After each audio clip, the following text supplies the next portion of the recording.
دوستو آج یہ جو کہانی آپ لوگوں کو سنانے جا رہا ہوں، یقین ہے کہ اس کہانی کو سن کر آپ کی آنکھوں میں بھی آنسو ضرور آئیں گے۔ وہ دونوں کلاس فیلو تھے۔ لڑکی پوری یونیورسٹی میں خوبصورت تھی اور لڑکا تمام لڑکوں میں وجیح۔ دونوں ایک دوسرے سے ٹکراتے رہے اور آخر میں دونوں ایک دوسرے کی محبت میں گرفتار ہو گئے۔ معاملہ رومیو جولٹ جیسا تھا۔ دونوں کے خاندان ایک دوسرے سے نفرت کرتے تھے۔ شادی مشکل تھی۔ دونوں باعزت گھرانوں کے سعادت مند بچے تھے۔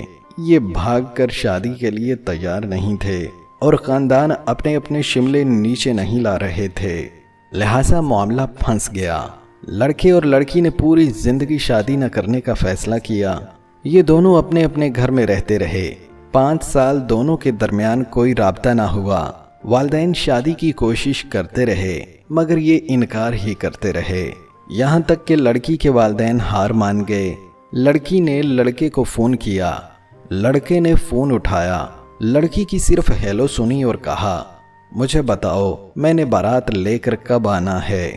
دونوں کے والدین ملے، شادی ہوئی اور دونوں نے اپنا گھر آباد کر لیا۔ لڑکے نے کاروبار شروع کیا، اللہ تعالیٰ نے کرم کیا اور وہ خوشحال ہو گئے۔ یہ شادی 20 سال چلی۔ اس دوران 3 بچے ہو گئے۔ خاتون کو اپنے حسن، اپنی خوبصورتی پر بہت ناز تھا۔ وہ تھی بھی تو ناز کے قابل۔ وہ 45 سال اور 3 بچوں کی ماں ہونے کے باوجود جوان لگتی تھی۔ خامد بھی روز اول کی طرح اس پر فریفتہ تھا۔ وہ روز جی بھر کے بیوی کی تعریف کرتا، لیکن پھر ایک دن وہ ہو گیا جو نہیں ہونا چاہیے تھا۔ خاتون کے چہرے پر ایک چھوٹی سی گلٹی نکلی اور یہ گلٹی پھیلتے پھیلتے ناسور بن گئی۔ ڈاکٹروں کو دکھایا، ٹیسٹ ہوئے، پتہ چلا کہ خاتون جلد کے کینسر میں مبتلا ہے۔ خامد صرف خامد نہیں تھا، وہ اپنی بیوی کا مہوال بھی تھا۔ وہ اپنی ران چیر کر بیوی کو کباب بنا کر کھلا سکتا تھا۔ وہ بیوی کو لے کر دنیا جہاں کے ڈاکٹروں کے پاس گیا، ایک کلینک سے دوسرے کلینک، ایک ڈاکٹر سے دوسرے ڈاکٹر اور ایک ملک سے دوسرے ملک۔ وہ دونوں چلتے رہے یہاں تک کہ ڈاکٹروں نے جواب دے دیا۔ خاتون کا جسم گلٹیوں سے بھر گیا۔ یہ مصیبت ابھی ختم نہیں ہوئی تھی کہ ایک دن دوسری آفت آن پڑی۔ خامد کی گاڑی ٹرک سے جا ٹکرائی اور وہ شدید زخمی ہو گیا۔ وہ اسپتال پہنچا، پتہ چلا کہ وہ بینائی کی نعمت سے محروم ہو چکا ہے۔ آپ اس کے بعد المیہ ملاحظہ کیجئے، شہر کا خوبصورت ترین جوڑا، بدقسمتی سے بیوی جلد کے کینسر کی مریض اور خامد آنکھوں سے اندھا۔ لوگ انہیں دیکھتے تو کانوں کو ہاتھ لگاتے تھے، لیکن یہ دونوں اس کے باوجود مطمئن تھے۔ یہ روز صبح باغ میں واک کرتے تھے، سینما بھی جاتے تھے اور ریستورانوں میں کھانا بھی کھاتے تھے۔ بیوی خامد کا ہاتھ پکڑ کر ساتھ ساتھ چلتی تھی اور وہ اسے گائیڈ بھی کرتی تھی اور خامد بیوی کی گائیڈنس پر چلتا جاتا تھا۔ یہ سلسلہ بھی کئی ماہ تک چلتا رہا، لیکن پھر بیوی نے خامد سے ایک عجیب مطالبہ کر دیا۔ وہ اکیلی سوئٹزرلینڈ جانا چاہتی تھی۔ خامد نے وجہ پوچھی۔ بیوی کا کہنا تھا کہ وہ 10-15 دن اکیلی رہنا چاہتی ہے۔ خامد نے اس کے ساتھ جانے کی ضد کی، لیکن وہ نہ مانی۔ اصرار اور انکار بڑھتا رہا، یہاں تک کہ آخر میں وہی ہوا جو ایسے معاملات میں ہوتا ہے۔ خامد نے بیوی کو جانے کی اجازت دے دی۔ بیوی سوئٹزرلینڈ چلی گئی۔ خامد نے وہ 10 دن بڑی مشکل سے گزارے۔ وہ شادی کے 20 برسوں میں ایک دن کے لیے بھی اکیلے نہیں ہوئے تھے۔ یہ ان کی جدائی کے پہلے 10 دن تھے۔ یہ 10 دن پہاڑ تھے۔ خامد اس پہاڑ تلے سسکتا رہا۔ 10 دن بعد بیوی نے آنا تھا۔ خامد ایئرپورٹ پہنچا، لیکن بیوی نہ آئی۔ خامد کو دنیا ڈولتی ہوئی محسوس ہوئی۔ وہ سارا دن بیوی کو فون کرتا رہا، بیوی سے رابطہ نہ ہوا، لیکن شام کو بیوی کا خط آ گیا۔ وہ خط ان کے بیٹے نے پڑھا۔ وہ خط صرف خط نہیں تھا، وہ ایک تحریری قیامت تھی اور پورا خاندان اس تحریری قیامت کا شکار ہوتا چلا گیا۔ دوستو، میں اس قیامت کی طرف آنے سے قبل آپ کو دنیا کی ایک خوفناک لیکن دلچسپ حقیقت بتاتا چلوں۔ دنیا میں ایسے بے شمار سینٹر ہیں جہاں آپ اپنی مرضی سے مر سکتے ہیں۔ یہ سینٹر لا علاج مریضوں کے لیے بنائے گئے ہیں۔ دنیا میں یہ لوگ جب امراض کا بوجھ اٹھا اٹھا کر تھک جاتے ہیں اور یہ چین کی موت مرنا چاہتے ہیں تو یہ لوگ ان سینٹرز میں جاتے ہیں، اپنی میڈیکل رپورٹس دکھاتے ہیں، ڈاکٹر ان کی حالت اور رپورٹس چیک کرتے ہیں، ان سے یہ حلف نامہ لیتے ہیں کہ ہم اپنی مرضی سے دنیا چھوڑ کر جا رہے ہیں۔ ان کی مرضی سے ان کی موت کا دن اور وقت طے کیا جاتا ہے، ان کی آخری خواہش پوری کرتے ہیں اور پھر انہیں زہر کا ٹیکہ لگا کر دنیا سے رخصت کر دیتے ہیں۔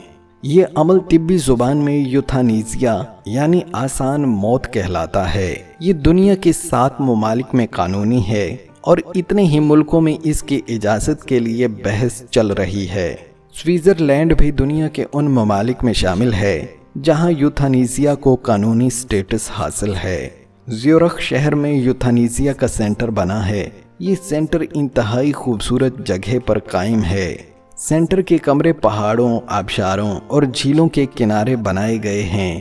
مریض بیڈ پر لیٹ کر زندگی کی آخری صبحیں اور شامیں دیکھتے ہیں اور آخر میں مہربان ڈاکٹروں اور نرسوں کے ہاتھوں میں زندگی کی سرحد پار کر جاتے ہیں۔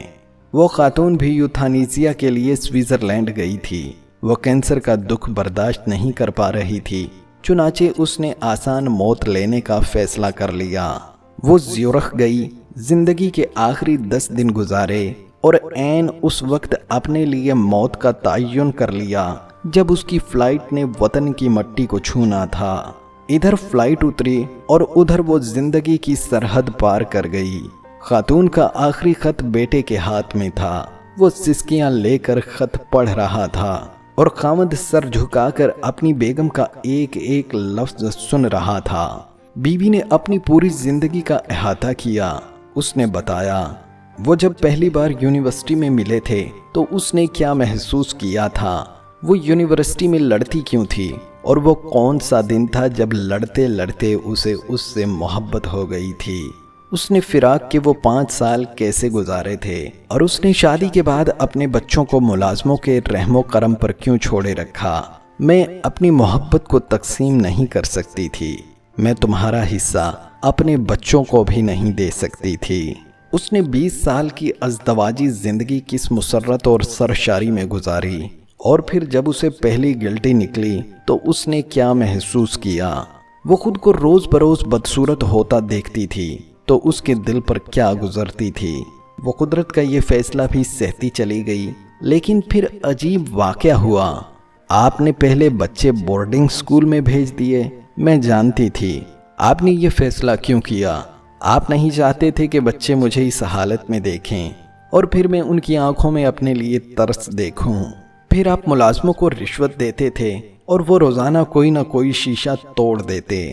میں آپ سے شیشے لگوانے کا کہتی تھی، آپ ہنس کر ٹال جاتے تھے۔ یوں آہستہ آہستہ گھر سے سارے آئینے غائب ہو گئے۔ آپ نہیں چاہتے تھے کہ میں اپنی آنکھوں سے اپنی بدصورتی دیکھوں۔ بات اگر یہاں تک رہتی تو بھی میں برداشت کر جاتی، لیکن آپ نے آخر میں عجیب کام کیا۔ آپ نے ایکسیڈنٹ کیا اور خود کو اندھا ڈکلیئر کر دیا۔ میں جانتی ہوں کہ آپ کی آنکھیں ٹھیک ہیں، آپ مسلسل 6 ماہ سے اندھے پن کی ایکٹنگ کر رہے ہیں، اور میں یہ بھی جانتی ہوں کہ آپ نے ایسا کیوں کیا ہے۔ آپ نہیں چاہتے تھے کہ میرے دل میں ایک لمحے کے لیے بھی یہ خیال آئے کہ میں آپ کو بدصورت دکھائی دے رہی ہوں یا میں آپ کی آنکھوں میں اپنی بدصورتی کو پڑھ لوں۔ چنانچہ آپ اندھے بن گئے۔ آپ کا یہ مصنوعی اندھا پن محبت کی انتہا تھی۔ میں یہ انتہا برداشت نہ کر سکی، چنانچہ میں نے دنیا سے رخصت ہونے کا فیصلہ کر لیا۔ میں دنیا سے جا رہی ہوں۔